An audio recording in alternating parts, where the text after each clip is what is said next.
It's the radio guy, Dr. Mike Prince. Welcome to another episode of the Mike Prince Show here on the Open Mic Broadcast Network. Our social media handles, Instagram, Facebook, and Twitter, or at the Mike Prince Show. The website, obnradio.com, and our YouTube channel is the Open Mic Broadcast Network. And without any further delay, we'll jump right into today's episode. Today's episode being made possible by the good people from Attorney Lee Van Richardson, located at 1047 Austin Street, in Hempstead, Texas. You may need to set up a will. In fact, I know you need to set up a will because anything can happen at any time. And you want to make sure that all your business affairs are in order. Attorney Lee Van Richardson can help you get that very thing set up. Give him a call today at 979-826-8008. Of course, spring football is this week, Thursday night edition, beginning 6 p.m., but we are right in the thicket of baseball season. Panthers dropping the series against Grambling. They are now at 8-9 of the Southwestern Athletic Conference. They'll have a bye week this week as far as series go. They will be back in action today against Jarvis Christian. Doubleheader today on the campus of Prairie View A&M University, starting, I believe, at 1 p.m. But as I began to unfold and talk, I noticed that there was a move made that didn't make a lot of noise, but a lot of noise should have been made. And that is a local college in the Houston area, St. Thomas University, has introduced that they are going to jump up into the NCAA ranks, which means that they had to include a couple of more sports. They had to have a minimum of 12 sports to be considered for the NCAA ranking, and it's a trial period that really will go into effect 2019-20 campaign, and they'll be in full-blown Monty 2023-24 season. And with the introduction of the two sports, they brought back, they introduced men and women's tennis, and then they brought back baseball, which they had shut down back in 1968. Why am I bringing it up? They'll be moving to the Division III ranks. And with Division III, I put out a tweet last week about the breakdown of available scholarships for collegiate baseball. And if you want to go back and check that out, just go to Twitter at the Mike Prince Show, and you'll be able to get caught up on that. However, when we break this down, Division III does not offer scholarships. In fact, it's a division that has a lot of participants on all sports levels that we're accustomed with, but some you might not be, such as lacrosse, men's soccer, and things of that nature. But with them making baseball available, that just automatically tapped into the powers to be as far as local baseball is concerned, i.e. the Prairie Views, Texas Southern, even the Houston Baptist. I've been beating the drum for a long time. Baseball, by far, is the neutralizing sport that could set the table regardless of your divisional ranking. Number one, because of the parity in availability of scholarships, which Power Fives are feverishly fighting to amend that right now.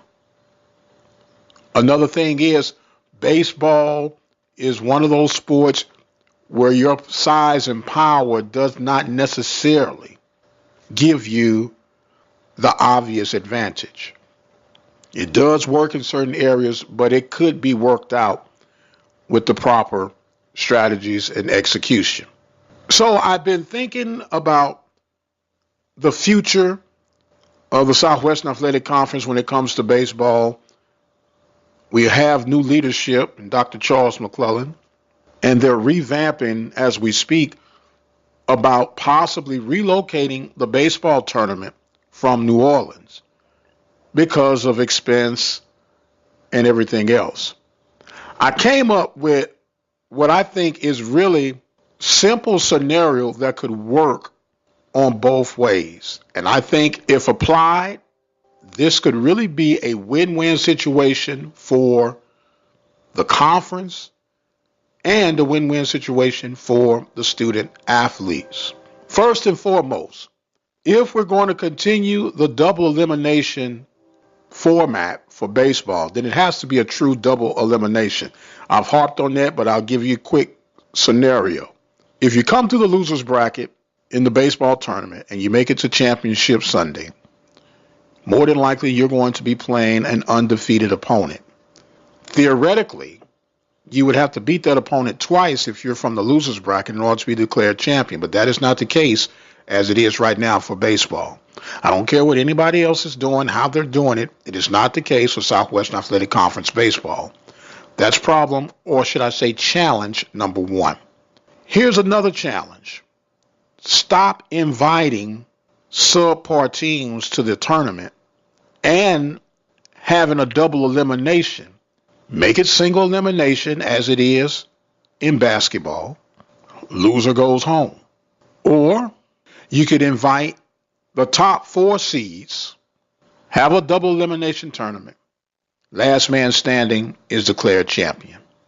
Or I have one that would go even greater, in my opinion. How about if you let the Eastern champion take on the Western champion? Whoever has the better record would host the series. It'll be a 3-game series, the best 2 out of 3. The winner is then declared your SWAC baseball champion. This way, you cut down on your travel expenses.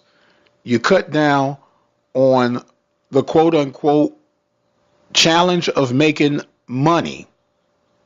And the way you include the other student athletes involved, if you have this East versus West, you play Friday, play Saturday, and if necessary, play Sunday. You have an awards banquet on Thursday evening to kick off the championship series. You invite all baseball teams, coaches, you give out your accolades and awards for the baseball season. Boom, everybody's done. Now, the incentive for that student athlete, they see the top dog from the East, the top dog from the West about to do battle. It should be inspirational and motivational for those guys to work a little bit harder to make it where it's their team representing the East or the West.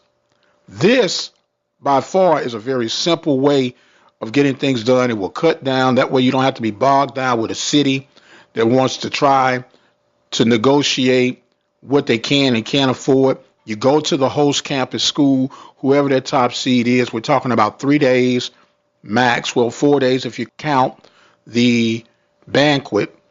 And it could really be something that could be a win-win for everyone involved. I've said it multiple times. Baseball is a sport that I believe every institution, in particular connected to the Southwestern Athletic Conference, should invest more in, research it, and get a true baseball understanding on how this game can work on behalf of the conference, how this game can bring notoriety and prestige to the conference. It truly can be done. Here's one other point that I could make for the success of baseball for the Southwestern Athletic Conference. We have our midweek games, which are normally on Tuesdays or Wednesdays. How about if you do interconference gameplay on that Tuesday or Wednesday? Yes, you'll only play that opponent one time from your division, and I think raise the stakes, especially if you go with the East, play the West in the championship round, make that game count, and you play that team only one time in your rotation, but that would be a very intense game and a game of meaning and purpose going toward your true champion. How you doing? This is Mike Prince, the radio guy. I want to thank you so much for joining us on our daily content and programming, and serve as a reminder that you can listen to the Carlos Brown Show live here on the network 10 a.m. to 12 noon Central Standard Time each and every Saturday. Carlos Brown is a seasoned, legendary sports talk show host based in Baton Rouge, Louisiana, but we're not going to hold that against him. Join the Carlos Brown Show live on the Open Mic Broadcast Network, 10 a.m. to 12 noon. Want to thank you guys so much, reminding you that you can be a listening partner by simply going to our website at obnradio.com, click on the PayPal button, and become a listening partner today. May 6th will be the Panther Backers annual golf tournament. You need to get in contact with Dino Robertson if you hadn't already. 713-417-2090. Register your team, become a whole sponsor today. I am going to exit stage left. Again, I thank you for your continued listening and support of this network. It is truly a labor of love. Help us carry out the mission. Become a listening partner today. I've got to go. But until the next time, you guys be blessed, and we'll see you on the other side.